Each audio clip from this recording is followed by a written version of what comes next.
Утульны і прасторны дом. Гаспадарамі 100 квадратных метраў сталі майстры лесу і будучыя муж і жонка Константин Гаўрылавец і Інна Грыцкевіч, абодва родам з Брэсцкай вобласці. Да сённяшняга дня маладыя спецыялісты здымалі жыллё ў гэтым жа населеным пункце. Выдаткі лясгас кампенсаваў, але Новы год пара плануе адзначаць ужо ў сваём доме. Свое личное жилье, оно новое, аккуратное. То есть тут уже не приходишь, допустим, в дом, который жил, там нужно какие-то вещи убрать, свои поставить, что-то переклеить, перекрасить. Здесь уже все готово. Ты пришел, просто расставил все по своим местам, и в целом очень все красиво.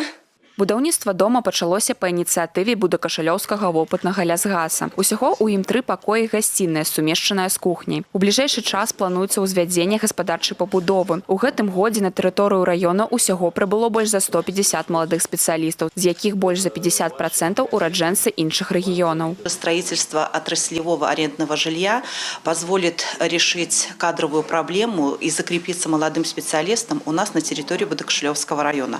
В следующем году у нас также планируется 35 квартир, которые будет строить Беларусьнефть, особенно в агрогородке Коммунар, что также позволит решить данный вопрос закрепления молодых специалистов. Пабудова жылля плануецца і ў іншых раёнах вобласці. У наступным годзе квадратныя метры атрымаюць маладыя спецыялісты з 6 лясгасаў. Паралельна будуюцца і кватэры для работнікаў. 4 толькі сёлета ў калінкавіцкім лясгасе. Стабільнае жыллё – першы крок да доўгай і паспяховай кар'еры. Маладыя спецыялісты атрымліваюць шанец не проста працаваць, але магчыма жыць і будаваць сем'і.